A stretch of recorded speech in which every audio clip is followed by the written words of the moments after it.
ಇಂದೇ ಡೌನ್ಲೋಡ್ ಮಾಡಿ ಮತ್ತು ನಿಮ್ಮ ನೆಚ್ಚಿನ ಶೋಗಳನ್ನು ಆನಂದಿಸಿ.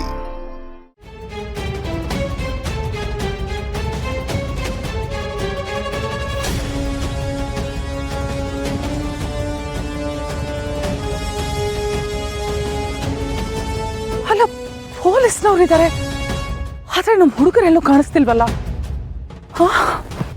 ಎಲ್ಲಿ ಹೋದ್ರು ಇವರು? ಅಂದ್ರೆ ನಮ್ಮ ಹುಡುಗರು ಸಿಕ್ಕಾಕೊಳ್ಳಿಲ್ವಾ? ಹಾಗೇನಾದ್ರೂ ಆಗಿದ್ರೆ ಅವ್ರು ನನಗೆ ಫೋನ್ ಮಾಡ್ಬೇಕಿತ್ತಲ್ಲ. ಇಷ್ಟೊತ್ತಾದ್ರೂ ಅವ್ರು ನನಗೆ ಫೋನು ಮಾಡಲಿಲ್ಲ. ನಮ್ಮ ಹುಡುಗರನ್ನೇನಾದ್ರೂ ಅರೆಸ್ಟ್ ಮಾಡಿದಾರ?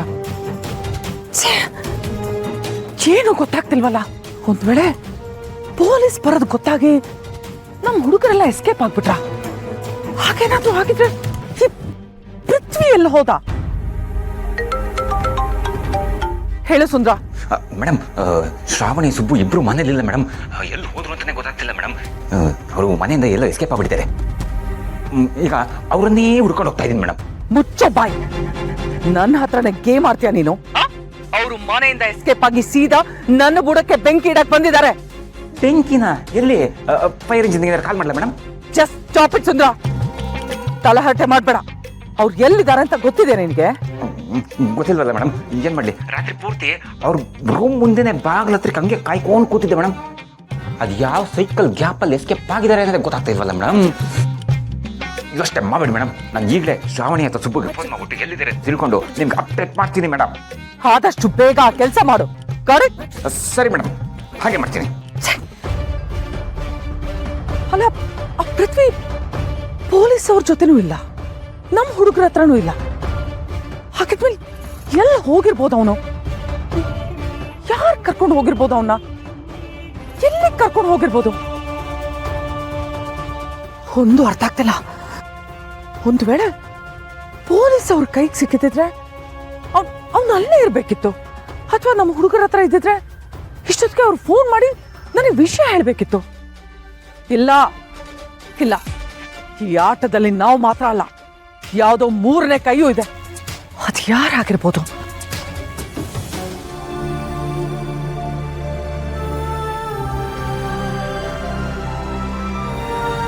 ಆಯ್ತನೋ? ಬಂದೆ ಬಂದೆ. ಆಯ್ತಾಯ್ತು, ಆರಾಮಾಗಿ ಬಾ. ಅದೆಷ್ಟು ವರ್ಷದಿಂದ ಹಾಗೇ ಇದೆಯೋ ಆ ವಿಜಯಾಂಬಿಕಾ ಎಷ್ಟೆಲ್ಲ ಗೋಳಿಕೊಂಡ್ಲು, ಅದೆಲ್ಲದ್ರಿಂದನೂ ಇವತ್ತು ನಿನಗೆ ಮುಕ್ತಿ. ಬಾ ಬಾ.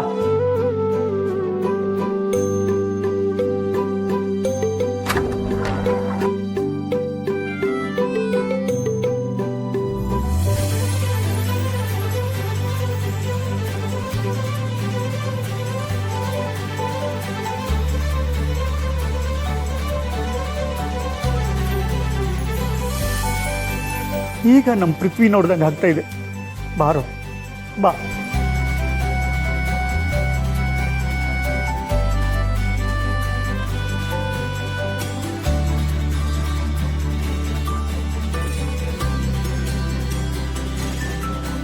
ಒಂದು ಪೃಥ್ವಿ,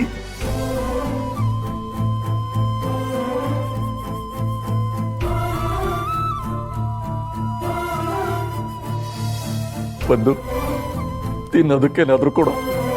ತುಂಬಾ ಹೊಟ್ಟೆ ಹಸ್ವಾಗ್ತಾ ಇದೆ. ಹೌದನೋ? ಕೂತ್ಕೋ ಕೂತ್ಕೋ ಕೂತ್ಕೋ. ಬಂದೆ.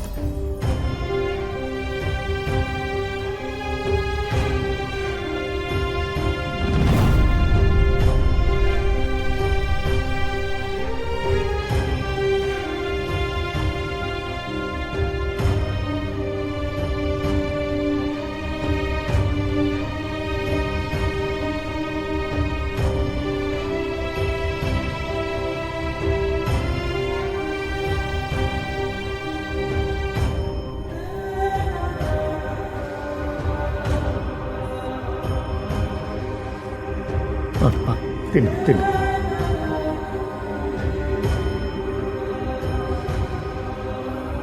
ಓ, ಸಾಕೇನು? ತಗೋ. ಬಂದೇರು.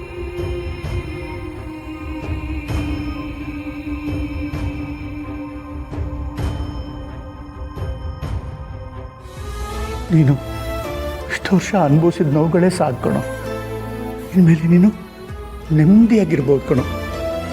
ನಾನಿನ್ನ ಮತ್ತೆ ಬಂದು ಭೇಟಿ ಮಾಡ್ತೀನಿ. ನಿನ್ಗೇನೇ ಬೇಕಾದರೂ ನನ್ನ ಹತ್ರ ಹೇಳು. ಸದ್ಯಕ್ಕೆ ತುಂಬ ಹೊತ್ತು ನಾನಿಲ್ಲಿ ಇರೋಕ್ಕಾಗಲ್ಲ. ನೀನು ಆರಾಮಾಗಿ ಸ್ವಲ್ಪ ಹೊತ್ತು ವಿಶ್ರಾಂತಿ ಮಾಡು. ಬಂದು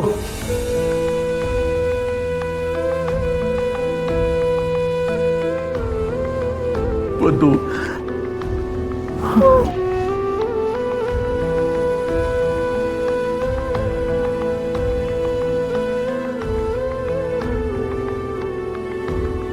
ರಾಕ್ಷಸಿ ಕಣ ಅವಳು, ನರ ರಾಕ್ಷಸಿ.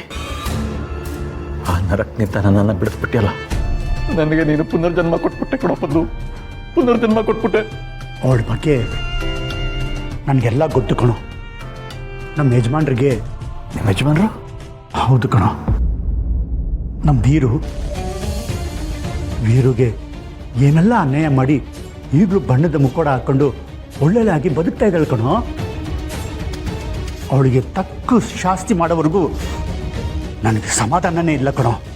ನಿಜ ಪದ್ದು, ಈ ಜೀವ ಉಳಿದಿರದೆ ಅವಳ ಅಂತ್ಯನ ನೋಡೋದಕ್ಕೋಸ್ಕರ ನಮ್ಮ ನಂದಿನಿ ಅಮ್ಮ ಅವ್ರಿಗೆ ಇಷ್ಟೆಲ್ಲ ಅನ್ಯಾಯ ಮಾಡಿದ್ಲು. ಅವ್ರ ಜೀವನನೇ ಹಾಳಾಗ್ಬಿಟ್ರು. ಯೋಚನೆ ಮಾಡಬಾರ್ದು. ನಂದಿನಿ ಅಮ್ಮವ್ರ ಕುಡಿನ ಅವತ್ತಿಂದ ಇವತ್ತಿನವರೆಗೂ ಚಾಚಿ ತಪ್ಪದೆ ರಕ್ಷಣೆ ಮಾಡ್ಕೊಂಬಂದಿದ್ದೀನಿ ಕಣೋ. ಹೌದು ಕಣೋ, ನಮ್ಮ ಶ್ರಾವಣಿ ಅಮ್ಮವರು ಮೊದಲನೇ ಸಲ ಮನೆಯಿಂದ ಆಚೆ ಕಾಲಿಟ್ಟಿದ್ದು, ಅವ್ರ ಸೈಕಲಲ್ಲಿ ಓಡಾಡ್ತಾ ಇದ್ದದ್ದು, ಮೊದಲನೇ ಸಲ ಬಿದ್ದಿದ್ದು, ಸ್ಕೂಲಿಗೆ ಸೇರಿದ್ದು, ಈ ರೀತಿ ಅವ್ರ ಸುತ್ತಮುತ್ತ ನಡೆಯೋ ಒಂದೊಂದು ಕ್ಷಣನೂ ನಾನೇ ಖುದ್ದಾಗಿ ನಿಂತು ನೋಡಿದ್ದೀನಿ ಕಣೋ. ನನ್ನ ಗುರಿನೇ ಅದೇ ಅಲ್ವಾ, ದೊಡ್ಡ ಮನೆ ಕುಡಿನ ಕಾಪಾಡೋದು. ಆ ದೊಡ್ಡ ಮನೆ ಕುಡಿಗೆ ಯಾವ ತೊಂದರೆನೂ ಆಗಬಾರ್ದು ಕಣೋ. ಅದೇ ಕಾರಣಕ್ಕೆ ನನ್ನ ಮಗನ್ನು ಆ ಮನೆಗೆ ಕೆಲಸಕ್ಕೆ ಹಾಕ್ತೆ. ಆದರೆ ವಿಧಿಯಾಟನೋ ಏನೋ, ಶ್ರಾವಣಿ ಅಮ್ಮವರು ನನ್ನ ಮಗನ ಕೈ ಹಿಡಿದ್ರು ಕಣೋ.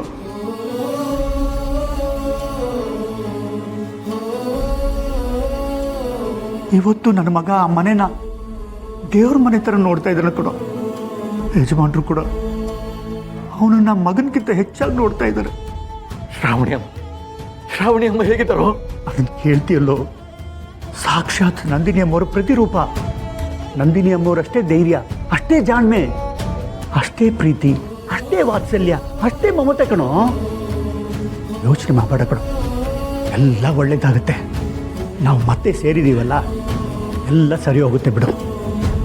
ದೊಡ್ಡ ಮನೆ ಋಣನ ಇನ್ನೂ ತೀರಿಸ್ಬೇಕು, ಆ ಕುಡಿನ ಕಾಪಾಡ್ಕೋಬೇಕು, ಹಾಗೆ ವಿಜಯಾಂಬಿಕೆನ ಸಮಾಧಾನ ಮಾಡಬೇಕು.